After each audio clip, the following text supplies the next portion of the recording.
चले तो हम क्वेश्चन नंबर 15 सॉल्व करने लगे। F of X is equal to X square on the interval 0 to 2 pi. ठीक है,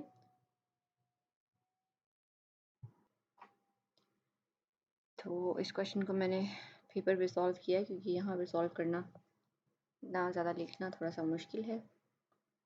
सो ये हमारा क्वेश्चन है जी। और फोरियर सीरीज़ एक्सपेंशन जो है वो हमें पता है कि इस तरह होती है, जिनमें ये कोएफिशिएंट्स जो हैं वो हमने फाइंड आउट करने हैं। तो स्टेप 1 ये है कि आपने ए नॉट को फाइंड करना है।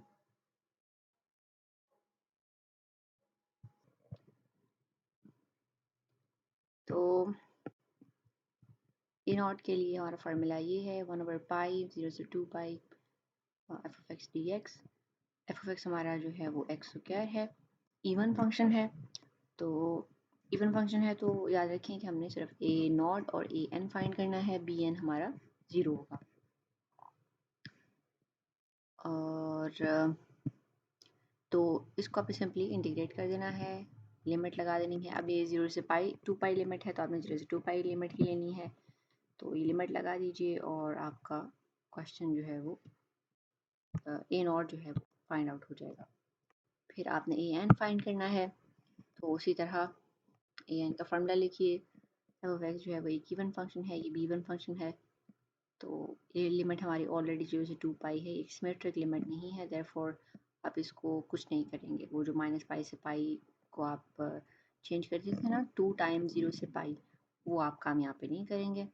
अब इसको आपने सिंपली सॉल्व कर लेना है। X square sine N X by N 0 to 2 pi. और इसी तरह आपने दो फंक्शंस के हिसाब से इसको आपने फर्स्ट फंक्शन ले लिया और उसको सेकंड ले लिया। तो चूँकि साइन जो है वो 2 पाई और 0 दोनों पर 0 होता है, इसलिए ये 0 हो गया। और बाकी आ गया हमारे पास। इसको एक दफ़ा फिर बाय पार्ट्स इंटीग्रेट करते हैं तो आपके पास ये आ जाएगा।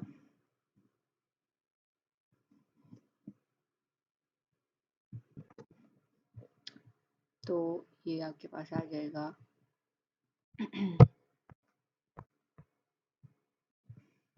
तो ये आप बेसिकली कुछ ट्रिवियल स्टेप्स हैं, आप ये खुद कर सकते हैं।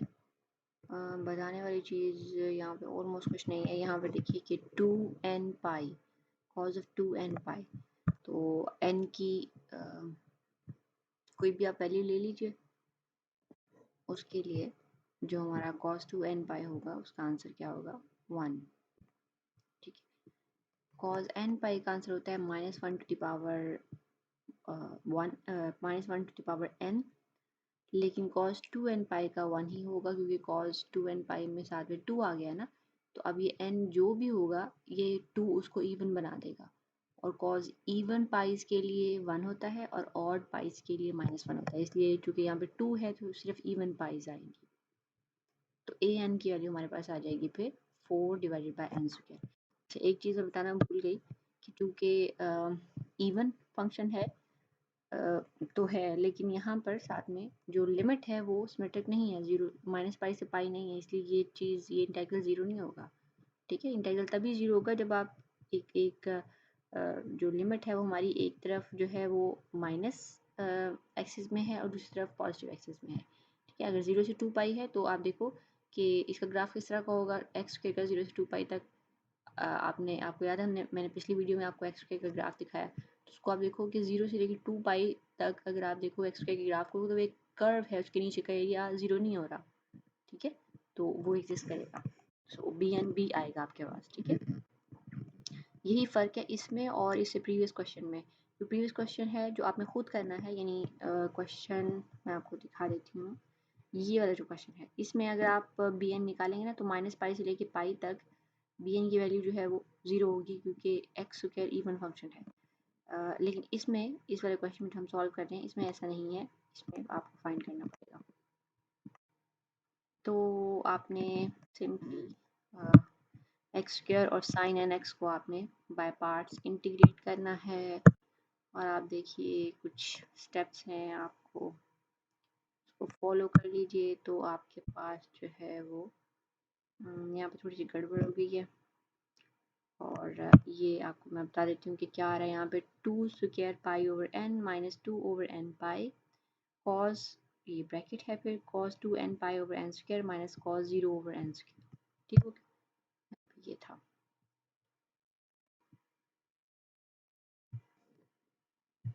तो ये हमारे पास आ गया, और ये दोनों चीज़ें जो थी, इसका कॉस 2 एन पाई का आंसर भी 1 होता है और कॉस 0 का भी 1 होता है, तो वो 1 over N square minus 1 over N square 0 हो गया। तो ये सारी चीज़ ख़त्म हो गई आपके पास, और आपके पास आ गया 4 pi over N minus 4 pi over N. ठीक है, तो फिर आप एफ ऑफ एक्स में अपने सारे कोएफिशिएंट्स की वैल्यू पुट कर दीजिए। ए नॉट की वैल्यू ये थी, ए एन की वैल्यू 4 ओवर एन स्क्वायर थी, और बी एन की value minus 4 pi over N थी। साथ में कॉस एन एक्स आ गया, साइन एन एक्स आ गया। यहाँ से अगर आप चाहें तो कुछ थोड़ा सा इसको सिंप्लीफाई भी कर सकते हैं। तो ये आपका एक्स स्क्वायर यानी एक्स स्क्वायर की 4 ईयर सीरीज एक्सपेंशन ये रही आपके पास। ठीक, अब यहाँ पे आप एक मज़े का काम ये कर सकते हैं कि जो हमारी फर्स्ट फ्यू सम्स हैं उनको आप वो जो मैंने आपको कैलकुलेटर बताया था उसके ऊपर ड्रॉ करके देख सकते हैं कि वो किस तरह अप्रॉक्सीमेट कर रहे हैं एक्स स्क्वायर को। आप करेंगे ये कि जो समेशन है इसको खोलेंगे, एन की वैल्यू पुट करेंगे, एन की 1 वैल्यू के लिए होगा 4 cos x minus pi sine x. ठीक है, एन की 2 वैल्यू के लिए क्या होगा वो निकाल लें, 3 वैल्यू के लिए, 4 वैल्यू के लिए। फिर आप ये करें कि अपने कैलकुलेटर पे जाएं, यहाँ पे जाएं, मेरे पास अभी टाइम नहीं है, तो आपने करना ये है कि यहाँ पर एक्स की एन की 1 वैल्यू लिखनी है सिर्फ। ठीक है, सम ऑफ ओनली फर्स्ट वैल्यू। फिर आप देखेंगे यहाँ पे दूसरी वैल्यू भी आ जाती है। ठीक है, यहाँ पर आप फर्स्ट 2 वैल्यूज़ को ऐड करें, फिर थर्ड में आप फर्स्ट 3 वैल्यूज़ को ऐड करें, फोर्थ में फर्स्ट 4 वैल्यूज़ को ऐड करें, और आप देखेंगे जो ग्राफ है वो किस तरह बनता है।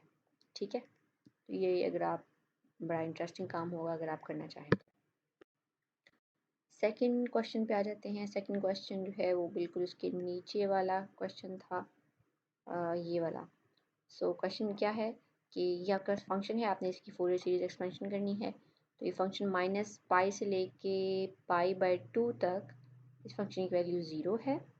फिर पाई बाय 2 से लेके 0 तक इसकी वैल्यू क्या है, x, बल्कि माइनस पाई बाय 2 से लेके पाई बाय 2 तक इसकी वैल्यू क्या है, x। तो ये x का ग्राफ है, और पाई बाय 2 से लेके पाई तक इसकी वैल्यू अगेन 0 है। तो आपने पहले ग्राफ से देख के फंक्शन को लिख लेना है। ठीक है, इस तरह। और फिर आपकी अगेन हमने ए नॉट, ए एन और बी एन फाइंड करने हैं। तो अब चूंकि हमारा इंटेग्रल जो था वो 3 पार्ट्स में डिवाइड हुआ था, यानी पाई से ले माइनस पाई से लेके pi minus pi by 2, minus pi by 2 से लेके पाई बाय 2, और पाई बाय 2 से लेके पाई तक। अब जो ये दो इंटरवल हैं, यानी कि माइनस पाई से लेके पाई बाय 2 और पाई बाय 2 से लेके पाई तक, ये दो ज़ीरो हैं। तो आप, वैसे आपका इंटेग्रल जो है वो 3 पार्ट्स में डिवाइड होगा, लेकिन ये तो ऑलरेडी ज़ीरो है, इसलिए हमें इनको लिखने की ज़रूरत नहीं है। हम ये वाला इंटेग्रल लिखेंगे जिसमें कि माइनस पाई बाय 2 से लेके पाई बाय 2 तक चेंज है। तो उसके लिए देखें, माइनस पाई बाय 2 से पाई बाय 2 तक जो हमारा फंक्शन है वो चूँकि ऑड है, एक्स है, एक्स ऑड फंक्शन है ना, तो क्या होगा कि ए नॉट ज़ाहिर है 0 होगा, हम फाइंड करेंगे। और सिमिलरली जो हमारा ए एन है वो भी 0 होगा। अब देखिए हमारी लिमिट जो है वो सिमेट्रिक है, माइनस पाई बाय 2 से लेके पाई बाय 2 तक। ठीक है, तभी ये 0 हो सकता है, अदरवाइज़ नहीं। अगर 0 से पाई तक या 0 से 2 पाई तक लिमिट होती तभी हम नहीं करते काम। अब बी एन हमने फाइंड करना है, तो बी एन क्या होगा, B N again minus pi से लेके पाई बाय 2 तक 0 है, ये इसके लिए x है और इसके लिए अगेन 0 है। तो हमने सिर्फ ये वाली चीज़ जो है इसको सॉल्व करना है। ये स्टेप इसको इग्नोर कर दीजिए, ये स्टेप नहीं आएगा। और इसको आपने उठा के जब लिखा तो ये अंदर आपके पास एक ऑड फंक्शन है और ये भी ऑड है, ऑड और ऑड फंक्शन मिलकर इवन बना देते हैं। तो इवन फंक्शन को सॉल्व करने के लिए आप क्या करते हैं, माइनस पाई बाय 2 से पाई बाय 2 तक की लिमिट को 2 टाइम्स 0 से पाई बाय 2 बना लेंगे, और फिर आप इसको सॉल्व कर लेंगे। अगेन बाय पार्ट्स हम इसको सॉल्व करेंगे। एक्स फर्स्ट फंक्शन है cos N pi X divided by N, इसको आप कीजिए। देख लीजिए इसको। और सो यहाँ पर क्या चीज़ बताने वाली है, यहाँ पर आपने 0 π/2 वाली लिमिट पुट कर दी है इसके ऊपर। अब देखिए मैंने यहाँ π/2 लिमिट पुट करने के बाद इसको कॉस को 0 नहीं कहा, ऐसा इसलिए क्योंकि ये n जो है इसकी वैल्यू पर डिपेंड करता है कि कॉस 0 होता ही नहीं, क्योंकि जब n जो है वो 1 होगा तो π/2 पे कॉस 0 हो गया। जब n 2 होगा लेकिन तो क्या होगा कि 2 और 2 कैंसिल हो जाएंगे और कॉस पाई आ जाएगा, जिस पर कॉस जो है वो -1 होता है। और फिर जब n 3 होगा तो 3 π/2 पे अगेन 0 होगा, तो कॉस की वैल्यू 0 -1 0 -1 के दरमियान स्विच होगी, इसलिए हम अभी इसको 0 नहीं कर रहे, हम बाद में जाके इसका डिसाइड करते हैं कि क्या होगा। ठीक है, फिर इस तरह ये भी आ जाएगा। तो ये हमारा इंटीग्रल जो है वो सॉल्व हुआ और हमारे पास ये एक टर्म आ रही है और एक ये टर्म आ रही है। अब इसमें हमें देखना है ये, अच्छा अब ये देखिए साइन के साथ भी क्या है, π/2 n की वैल्यू 1 होगी तो π/2 पे साइन का आंसर आ जाएगा 1, और n की वैल्यू 2 होगी तो 2 2 से कैंसिल हुआ, साइन पाई का आंसर आ जाएगा 0। तो जो साइन है वो भी 1 और 0 के बीच में स्विच कर रहा होगा। तो फिर हम ये करते हैं कि हम n is equal to even और n ऑड के लिए बताते हैं कि फंक्शन ये हमारा bn जो है वो क्या क्या होगा। तो अगर n इवन है तो इवन नंबर का मतलब है कि n जो है वो 2m है, m 0 होगा तो m बेसिकली 0 से बड़ा ही लेना है हमने। m जो है वो 1 होगा तो आंसर 2 आएगा, m 2 होगा तो आंसर 4 आएगा, m 3 होगा तो आंसर 6 आएगा। तो ये बेसिकली इवन नंबर का फार्मूला है। तो अगर n एक इवन नंबर है यानी n is equal to 2m है तो फिर bn क्या हो जाएगा, n की जगह 2m पुट कर दीजिए, cos 2m π/2, 2 2 से कैंसिल हो गया, m पाई आ गया, प्लस यहाँ पे भी आपने हर जगह पर 2m पुट कर दिया तो 2² m² आ गया, इस तरह ये भी हो गया। अब ये cos m पाई क्या होता है, साइन m पाई क्या होता है, ये तो 0 होता है, जबकि cos m पाई जो है वो होता है -1/m, ये हमें याद है ना, हमने फॉर्मूला पढ़ा था। ये तो 0 है लेकिन ये जो है -1/m आएगा। तो बी एन यानी b2m क्या होगा, अच्छा अब यहाँ पे -1 तो था ऑलरेडी और यहाँ -1/m भी आ गया तो -1/m+1 हो गया। ठीक है, एक यहाँ पे ऑलरेडी था, डिवाइडेड बाई 2m और कॉस जो है वो हमने उसका ये लिख लिया था। तो ये हमारे पास आ गया जब हमारा जब n जो है वो इवन नंबर होगा। जब n ऑड नंबर होगा तो तब क्या होगा, n ऑड नंबर पर हम सपोज कर रहे हैं कि n जो है वो 2m-1 के बराबर है। आप 2m+1 के बराबर भी कंसिडर कर सकते हैं, दोनों सूरतों में हमारा नंबर जो है वो ऑड ही रहेगा। तो -1/2m-1, ठीक है, आपने जहाँ जहाँ n था वहाँ 2m-1 पुट कर दिया है। cos 2m-1 में आपने ये किया, इस वाले स्टेप को देखिए, आपने ये किया कि m को लिख m 2m-1 डिवाइडेड बाई 2 बन रहा था ना, तो उसको आपने लिख दिया m-1/2। इस तरह यहाँ पर भी m-1/2 पाई। और अब यहाँ पे cos m की आप देखिए कोई भी वैल्यू लें, m की वैल्यू 1 होती है तो 1 - 1/2 आ जाएगा, 1/2 पाई। तो इसका मतलब है cos π/2 हुआ जिसका आंसर 0 होता है। और इसी तरह जब m जो है वो 2 होगा तो 2 - 1/2 3π/2 हो जाएगा और इस तरह 5/2 हो जाएगा। तो cos हमेशा 0 होगा जब भी आप m की कोई भी वैल्यू लेंगे, यानी ऑड नंबर्स की हमने पहले भी देखा cos जो है उसका आंसर 0 आ रहा है, जबकि इसका आंसर आपके पास होगा, इसका आंसर क्या होगा आपके पास, आप देखो कि इस बिल्कुल ऊपर जो जैसे cos बिहेव कर रहा था इवन नंबर्स के लिए, इसी तरह साइन यहाँ पर बिहेव कर रहा होगा। तो साइन -π/2 का आंसर होगा -sin π/2 और -1, और π/2 का 1 होगा, 3/2 का -1 अगेन, 5/2 का अगेन 1। तो इसमें क्या है कि जब m की वैल्यू जो है वो 1 है तो आंसर आ रहा है -1, और इसी तरह जब m की वैल्यू 2 है यानी इवन है तो आंसर 1 आ रहा है, ऑड है तो आंसर -1 आ रहा है। m इज इक्वल टू 1 2 के लिए अगेन, नहीं जब भी m इवन है तो आंसर आ रहा है -1 और जब भी m ऑड है तो आंसर आ रहा है +1। तो फिर हम इसको जैसे हमने ऊपर cos n पाई को -1/n लिखा था, इसी तरह हम यहाँ पर क्या कर सकते हैं, हम यहाँ पर इसको लिख सकते हैं -1/m+1।